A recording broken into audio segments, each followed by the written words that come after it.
Hello and welcome to the Business of Meeting podcast. I'm your host, Eric Rosenberg.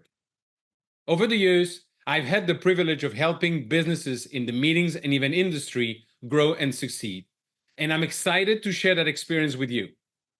If you feel alone and overwhelmed, and if you're looking to take your business to the next level, improve your strategy and sales, and connect with like-minded professionals, you are in the right place. I invite you to visit eventbusinessformula.com and join our community of event business owners dedicated to exponential growth.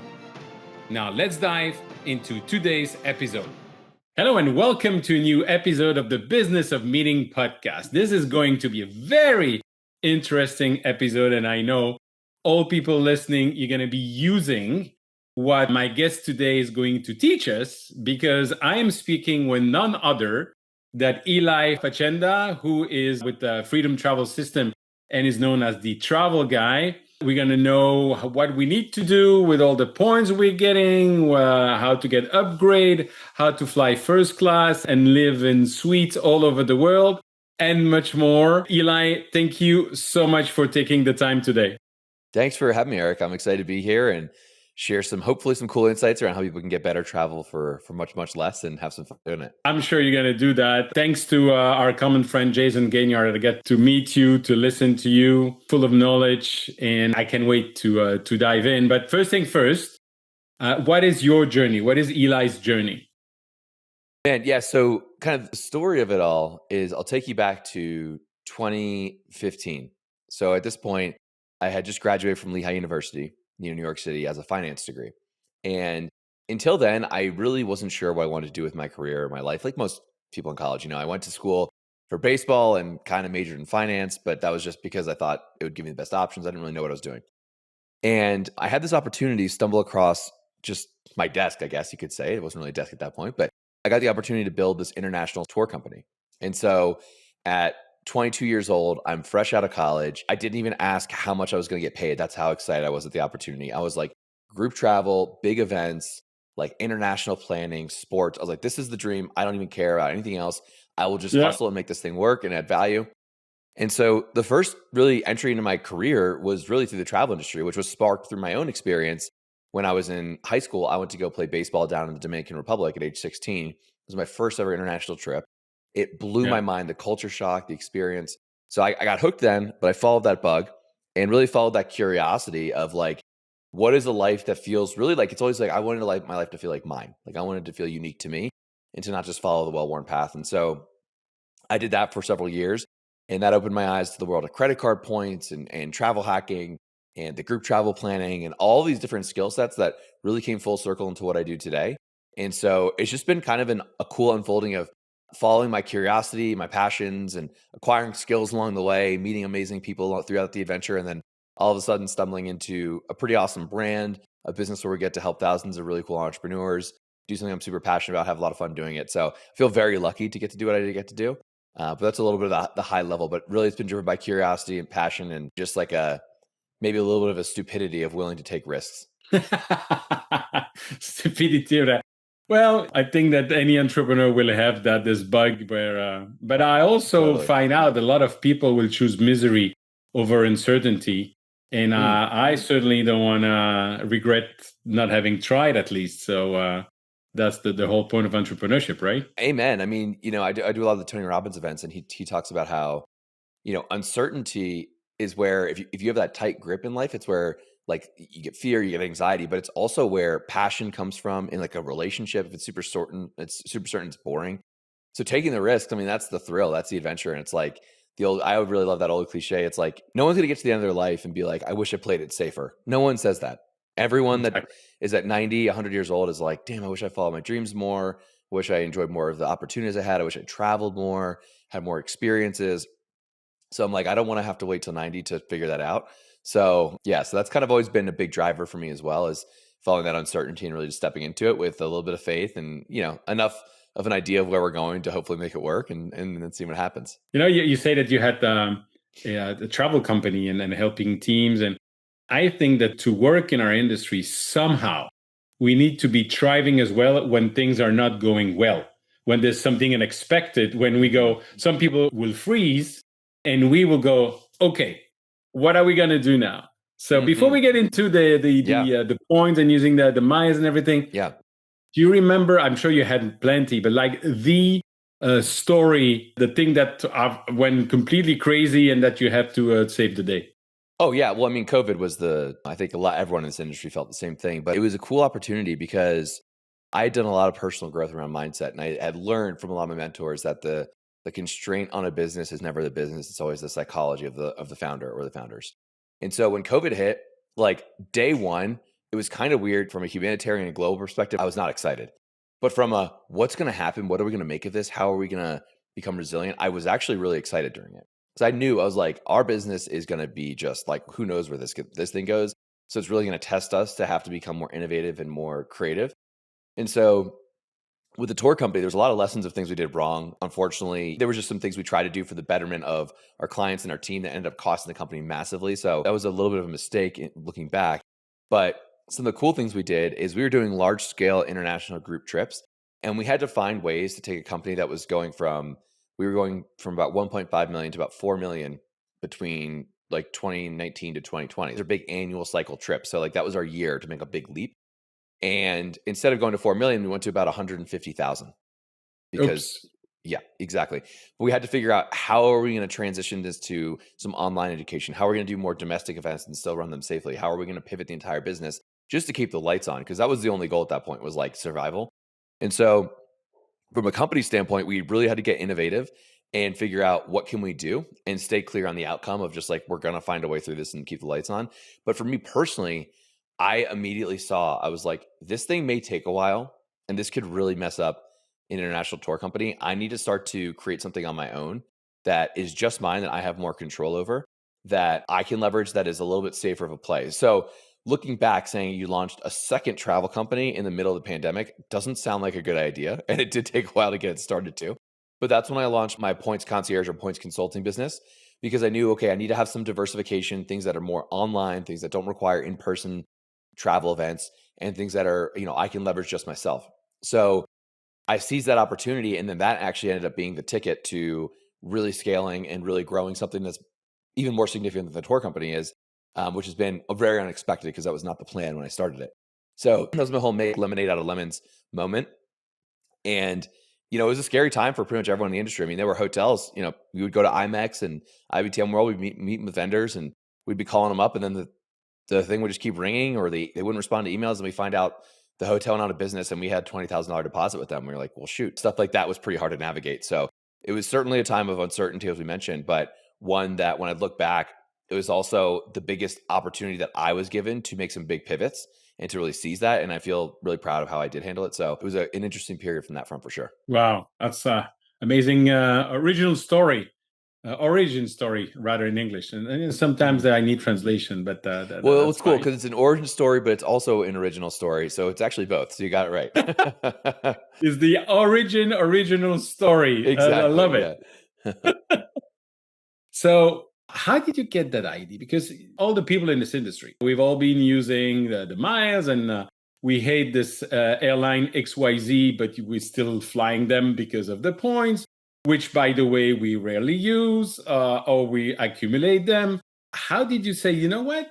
I'm going to create a business with that. What's the ignition came? Yeah, well, it was partially. So I learned this skill kind of out of necessity. And that was basically when I graduated from college, and I had a bunch of friends on Wall Street, and I was working 4 jobs trying to build this tour company.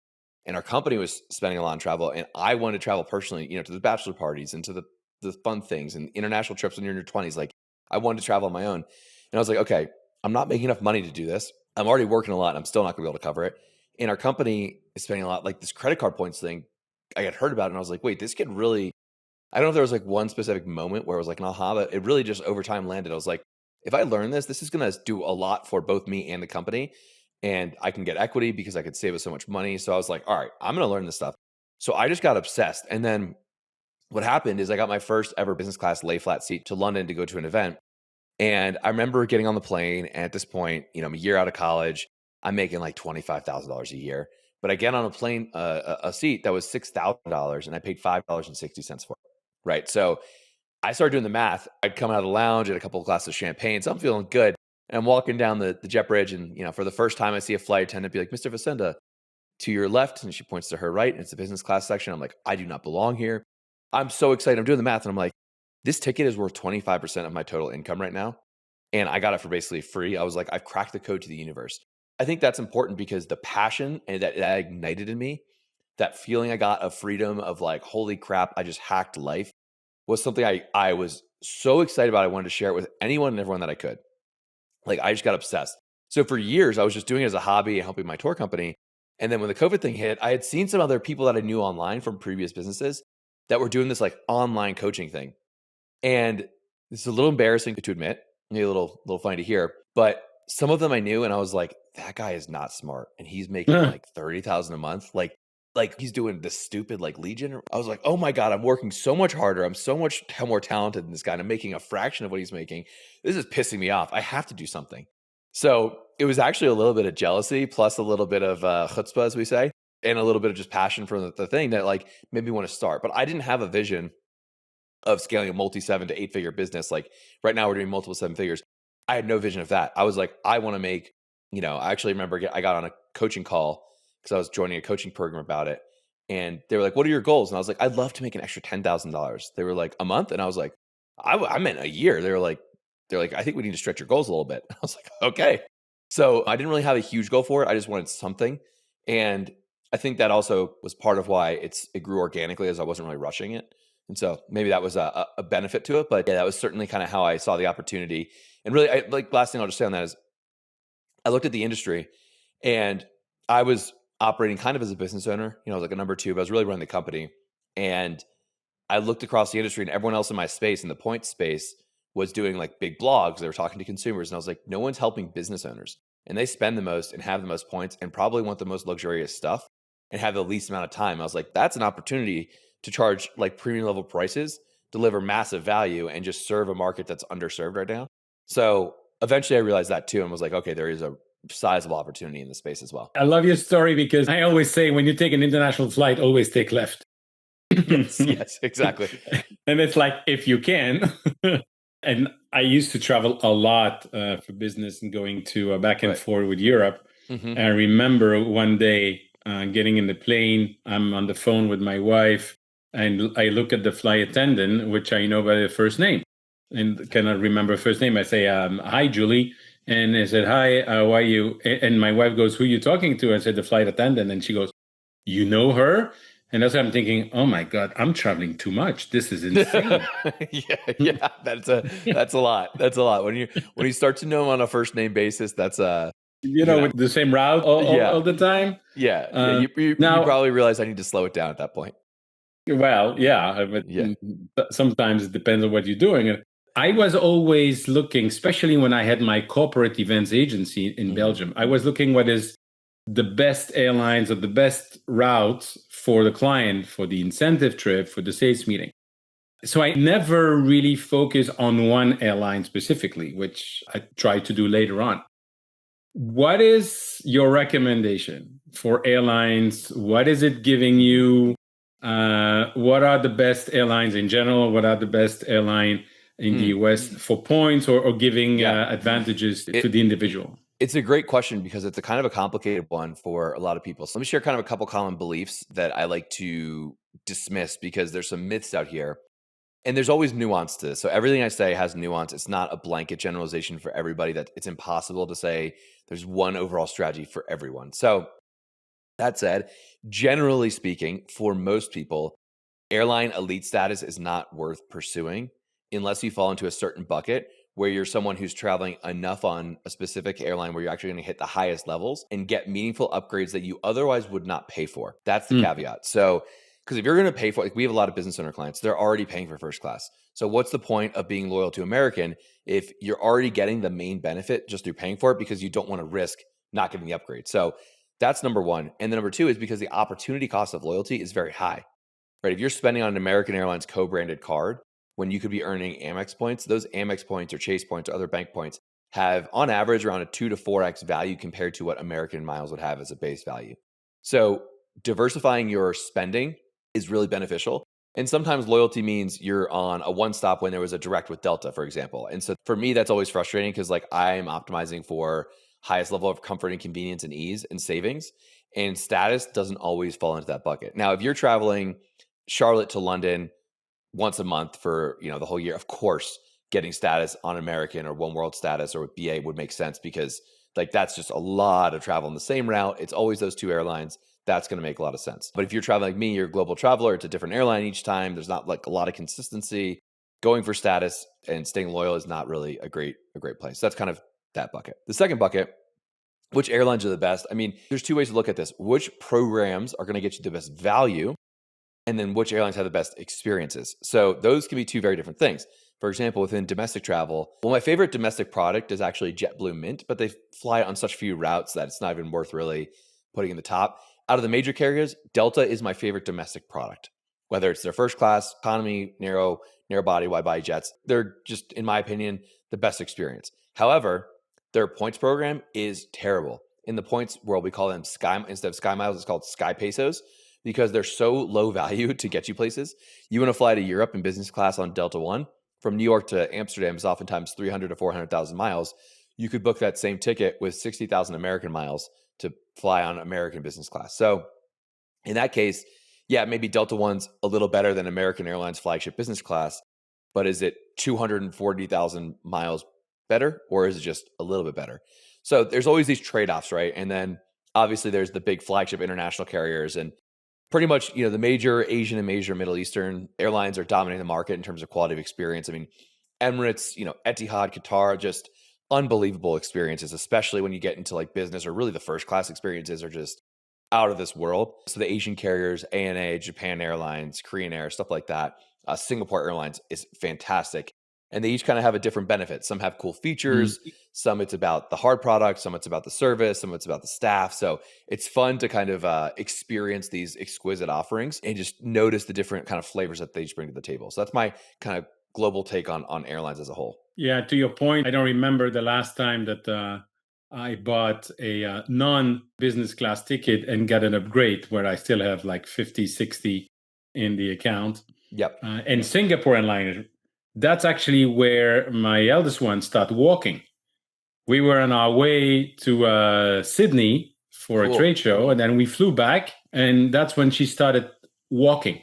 So imagine holding the two little hands back and forth and back and forth and back and forth and back and forth in the plane until I found out there's the stairs. So I put them at the bottom and bring them back up and down all the time. No way. But the service was absolutely phenomenal. The other thing is, I used to fly a lot from Belgium. And what I hate is those announcements in English and then in French and then in Dutch. And it's always, don't do this, don't do this, don't do this, don't do that, regulation, don't. Oh, and welcome on board. And when you go on non-US airlines, there's little about that. And it's just welcome, hope you have a great flight. That's funny. Yeah. Or if you're flying, Emirates or something, maybe Middle Eastern airline, it might be in Arabic, but you can't understand it anyway. So yeah, if you know all three languages, you're like, I got it. That's funny. Exactly. Yeah. Now, talking about that, I brought my family to Africa last year. It was phenomenal. Oh, amazing. And we flew with Emirates, which was phenomenal as well. And I used all the points that I had saved on American Express to be able to pay for, the upgrade and everything. And then I was listening to your presentation with Jason and I thought, Eric, you stupid.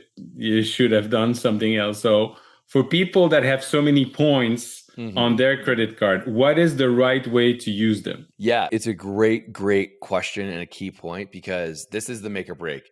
And just high level, there's really three segments to the game. There's earning points effectively. So it's getting the right points and the most of them. Then there's maximizing the value of those points. So how do you actually leverage them to get 2, 3, 4, 5, 10x the value? And then there's how do you maximize your upgrades and perks and just the benefits, the TSA pre-check and clear and status and hotel suite upgrades. So those are the three. The most important difference maker for most people listening to this that they're probably not optimizing is maximizing the value. And that's what you're talking about. And so the first thing is we have to have the right type of points because if you have, let's say, Bank of America points. Those are not transferable to airline or hotel programs, right? And if you have Southwest miles, you can't transfer those or use partner airlines. So you need the right points that have conversions from the bank into the airline or hotel loyalty programs. And then you're really going to be using those airline miles within the alliances in most cases. Emirates, it doesn't count for that, but like if you're flying Lufthansa, you're going to probably book that by converting Amex points actually into an airline like Avianca or maybe Air Canada to get the best value on that Lufthansa ticket. So when you do this, we call this points arbitrage. Hold on, because I understand quickly if you explain to me a long time. Can you just repeat what you said? Yes. Yeah. So if you wanted to book, let's just use a Lufthansa business class ticket. There's really like 3 or 4 ways to book this. Number one, you just pay cash. Let's call it $7,000. No one wants to do that. Number two is you would go directly to let's say you had Amex points. You'd go directly to the Amex bank site and redeem your points through American Express Travel. This is basically it's not like an intentional trap like gotcha, but this is kind of the trap the bank wants you to fall into. It's where you waste your points for what I would call low value or they would call standard value by going through the travel portal. When you do this, each point's worth a penny. So a $7,000 ticket is 700,000 points. Okay. The third option would be if you had a bunch of Lufthansa miles, you could just book directly through Lufthansa, but very few people have that unless you live in Germany. And then the fourth option is going to be you're going to transfer those. This is the one you want. You're going to transfer those points from Amex into a Star Alliance partner to book a Lufthansa ticket. And when you do this, so I flew Lufthansa first class and it's amazing. Out of Frankfurt, you get a private first class terminal. They have a cigar lounge, a bubble bath. They have a private Porsche. You've done the whole thing. Yeah, the Porsche drives you on the tarmac. It's amazing. The food and wine's great. I booked that by converting Amex points into Avianca. And instead of paying around 700,000 points, I paid around 80,000 points and about $100 in taxes by converting the points. So that's the key. And these conversions. So if I have Amex point, I transfer them to Avianca. In that case, yep. I go to Avianca website. Yep. And I book a flight from Miami to Frankfurt on Lufthansa. Correct.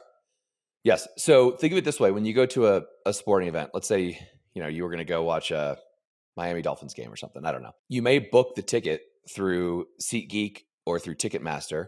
They're the third-party agency giving you the ticket, but it's still a ticket to the Dolphins game. Similarly, you're booking through Avianca. They're issuing the ticket through their mileage program, but it's still Lufthansa's metal. So when you do the conversions, you're looking at what we call an award chart and finding the best award chart for specific routes. Now, where the complexity in this lies is it's not white, it's not cut and dry every single time. You can just find the deal on Avianca. There's something called award availability, and then there's something called partner award availability. So on that Lufthansa aircraft, if there's 400 seats, maybe Lufthansa would offer 200 of them to be available for miles and more, Lufthansa's program, where you could book directly through Lufthansa. And maybe 70 of those 400 seats would be available through Star Alliance partners like Avianca. So it's a smaller class of inventory. So what can happen is you could go to Google Flights and see that flight available and see it's $7,000. Then you go to Avianca's site and you see that it's not available there. Well, it's because there's no partner availability on that specific flight. So that's where the game is you have to be able to find the right award chart with availability on the route you want to fly. But when you do it, and it's very viable to do it consistently, like we did around 120 million points redeemed last year for clients. Okay, 120 million. We got on average almost 5x the value. Okay. So when you do this right, you're getting 5 times the amount of business class trips compared to what most people would be getting on one trip. So it's a huge leverage point if you can do it right. Wow, that's amazing. Now, just to finish on that example, before transferring the points from Amex to Avianca, how do you know that you can book through Avianca your Lufthansa ticket? Yeah, it's a really important step. So you always have to check the availability first and then transfer, because once you convert those points from the bank to the airline, it's a one-way transfer. You cannot transfer them back. So that's really important, because if you transfer them and the ticket's gone, then you're kind of screwed. So you just go to the site and you check. And there are points aggregator sites that can help. Point.me, Seats.aero, Rome Travel, Points, Expert Flyer. There's a bunch, and they're all good for different things. There's not like a one-size-fits-all, but they'll help you see some of the inventory. But the actual way to check to make sure there's not, because sometimes there's something called phantom award space on some of these tools, where the tool will say that it's available, and then you go to check and it's not. So you need to double check that. So you always go to the site, confirm it's there, and then you transfer the points in. With some airlines, not all, you can put on an award ticket hold, because usually the points transfer is pretty quick. In certain cases, it could take a few hours or even 24 hours. In rare cases, it's longer. But in certain airlines, you can put an award ticket hold on where you be like, hey, I'm transferring the points in, hold that seat for me or for my family, and they hold it. And then when the points hit, then you can book it. Can you do that even if you have to then create an account with Avianca? You do have to have a loyalty account with them, yeah. But those are free. It takes 3 minutes to set it up. It's just a loyalty number. You don't have to do anything else. Amazing. So you were talking as well. Let's transition now with hotels. You're talking about banks, airlines, hotel. First of all, I have no clue about the system and the change and the loyalty point and this and that. So what is your recommendation in terms of credit card, airlines, and hotel and how they link with each other? Yeah, totally. So the max value, like we want to think where we're going to get the most value first. And if we're speaking to business owners, the first thing you need to think about is the tax benefit. That's a strategic financial move because points are tax-free even if they're generated from your business. So always we want to prioritize our like family and personal travel first, and particularly those international business and first class flights. So let's say you're going to Africa with your family, that's going to be your first place to use your points because you're going to get the biggest value savings and the biggest quality difference on your travel and the tax benefit. Okay. So that's the first thing you need to think about. The second thing you need to think about is like, okay, if I cover that bucket and I still have points left over, where am I looking next? So that's where your domestic travel would come up, your business travel would come up, and your hotel stays would come up. And so overall, getting value from hotel points for most programs, hotel points are worth less than bank points. So what you need to kind of understand is that there's a different inherent value for each currency, right? So like for a Marriott point, it's generally worth about half of 1 penny, whereas an Amex point is worth on average around 2 pennies. So if you were to convert Amex points directly into Marriott, you're pretty much always going to be a little bit screwed, except for rare cases where it's a super nice hotel like Ritz-Carlton Maldives for a week or something like that. So in most cases, if you're earning hotel points through organic spend at hotels and organic stays, I do recommend going for hotel elite status because the status there is more meaningful. It's easier to get. The upgrades are more consistent. So that's actually a play I do recommend. You're going to earn a lot more points. And then when you earn those points, you just use them back on your personal vacation stays in hotels. That's kind of the hotel playbook. But each program is different. And like for me, there's 3 major programs. There's Hilton, Hyatt, and Marriott. IHG is kind of in there too, Accor also a little bit. But really, those are the 3 big players when it comes to points and being able to transfer points. And Hyatt has by far the best overall value from the points, but the smallest footprint. Marriott's got the biggest footprint, and I'd say is like kind of the middle option. And then Hilton has just like, it has the easiest way to get to elite status, but it has the most inflated overall points. I mean, the Waldorf Astoria in Cabo, you'll see that hotel go for 90 to 100,000 points a night. And then the next night, it might be 1 million points a night. Hyatt, you'll never see that. Hyatt will be like 30,000 points a night or 40,000 points a night for a 5-star property. So it is important to think about how much of your spend and points do you want to allocate towards flights and international business class travel? How much do you need it for hotels? And then you can kind of optimize and reverse engineer from there. So that's like, we do this for clients. So like, we're always looking at all these kind of if-then equations based on their spend, their travel goals, where they live, what they're purchasing, what actually matters to them. And we create what we call someone's travel DNA. And then we create a custom card plan for them. But you can really do the same steps on your own by reverse engineering all the things I'm talking about and then looking at the card stack that's going to work for you. Well, in theory, yes. Practically speaking, it's another story to be able to do that. Sure. My last question about the credit card now. Which one do you recommend? Because there's a lot of program. And again, on the airlines, that's another thing that is really, really, really getting on my nerves every time I fly is that suddenly there's a great promotion to get X thousand points today, and they have to repeat it all the time. But what is the best credit card for that? Well, actually, it's really interesting. So if you look at most airlines financially, many of them are making more on their loyalty programs than actually, selling seats. So they're hawking credit cards. They are super high commission for them, and they make quite a good amount of money from that. So that's why we've seen that. It's also why we've seen a big shift. If you do look at the loyalty programs and the benefits, we've also seen a shift moving from favoring the frequent travelers to favoring the high spenders. Like American, it used to be you have to fly a certain amount. Now, like we have clients that spend $500,000 a month. They're going to hit executive platinum in 2 weeks with that card, and they don't have to fly a single mile. Whereas there might be a corporate consultant who's on American flight every weekend the whole year and might barely get there. And so it's really unfair in that way, but it is how the industry works. But overall, speaking of like which cards to get, so the points currencies that I like the most, there's a few major transferable points currencies, and I'll cover the specific cards. Chase, Amex, Citi, Capital One are the big ones. There's also Built now, and technically Wells Fargo has some partners too. But the two big players are Chase and Amex. Those are my favorites. Capital One would be the third. So overall, I like Chase points the most personally for where I live. I'm out in Colorado. Denver's a United hub. Chase transfers 1-to-1 to United. Chase also transfers 1-to-1 to Hyatt, which is where I have globalist status, and it's my favorite hotel program.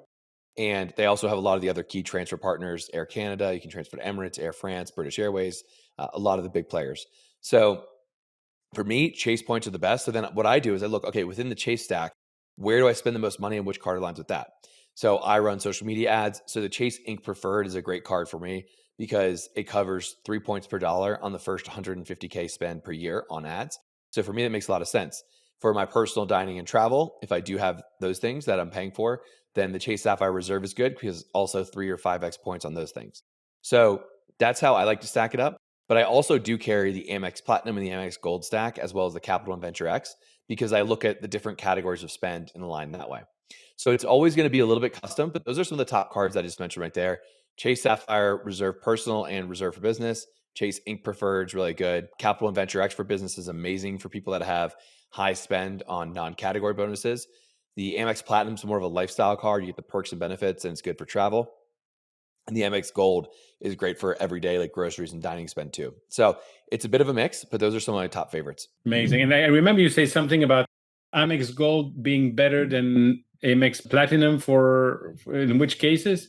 Yeah. So the example I think I used was if someone was running a business and spent $20,000 a month on software and advertising. I just picked that example. You would think the Platinum has a higher annual fee.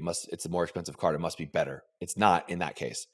It has a lot of perks, but it's not great for earning in that case. So that specific category of spend on the Platinum, you would earn 240,000 points in a year, which at my value is enough to go round trip to Europe in business class twice. Okay.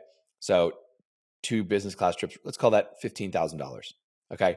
With the Gold, however, you'd be earning 4x that. So I can't do the math. I think it's like almost a million points, like 960,000 points. Okay. In for which case again? For which category?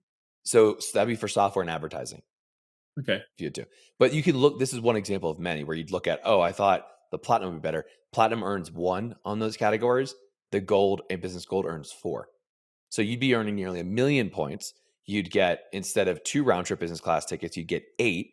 So that's going to be closer to like $60,000 in return versus $15,000 back. And that's a huge difference from what? Think about how easy it is. You take your fingers, you type on a keyboard to get an application for 30 seconds, you switch one card, and then you're getting trips to Europe. I mean, it's like, that's why I love this stuff, because the leverage is so high, because it doesn't require additional crazy marketing strategy. You don't have to like close a big deal to do it. You just have to change the money you're already spending. Amazing. So that's why it's so easy and why it's so powerful, in my opinion. Listen, I could listen to you for hours, and I probably need a double just to understand what you're saying, because obviously you play with that every day. Yeah. So I'm from the Northeast as well, so I talk fast and I'm high energy. So That's okay.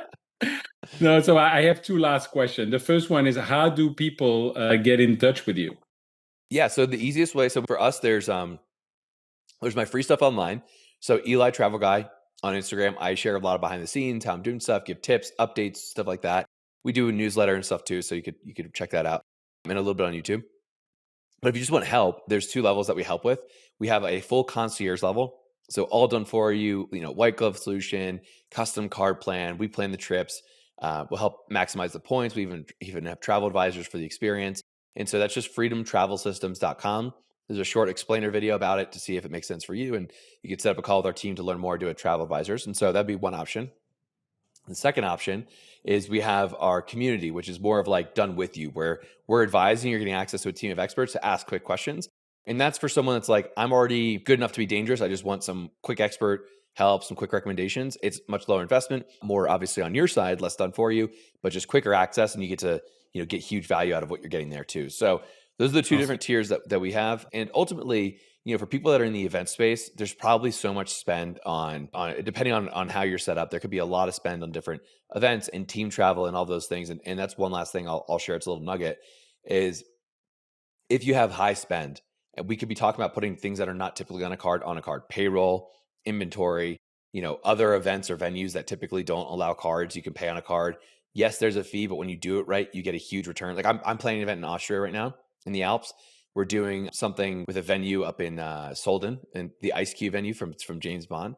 Venues like that oftentimes don't accept card where they charge a fee. Well, I'm putting that thing on a card because I'm getting, I guess it's a 2.9% fee, but I'm getting 8% back. So when you're doing this, we want to look at those things to optimize your points. And then if you've got enough points for your personal travel, what you could start to look at is, hey, do you have a key team member employee that when you're doing events, you want to upgrade to business or first class, or you want to gift them an incentive bonus on your team? You know, we're in the industry of incentives here. Brilliant. You want to give them vacation to the Maldives with their family worth $40,000 that costs you nothing. That's a huge asset for you. So you want to be looking, how do you maximize it personally, but also how do you extract the most value out of this opportunity for you as a business owner? That's kind of the two frames I'd like to put on this. Thank you. And my last question for today, and of course, because of Jason and my favorite question, when we celebrate a year from now with a bottle of champagne, what are we going to celebrate? We're going to celebrate a life well lived. That's for me, I call it, I'm writing a book right now about a topic that I call experiential wealth.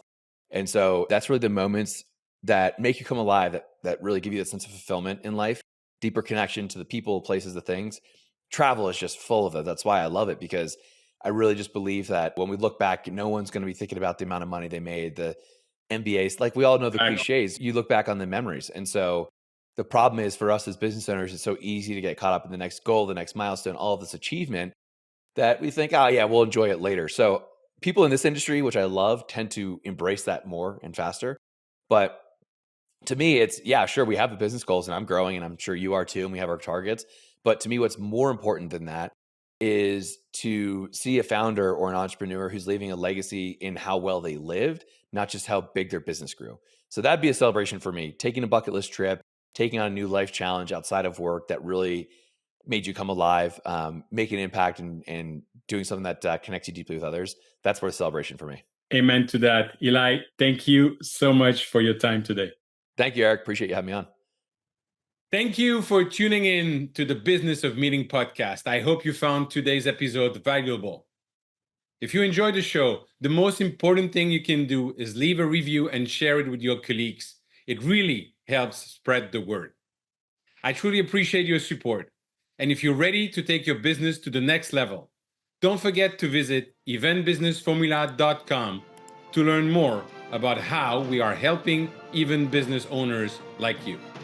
Thanks again for listening, and I'll see you next time.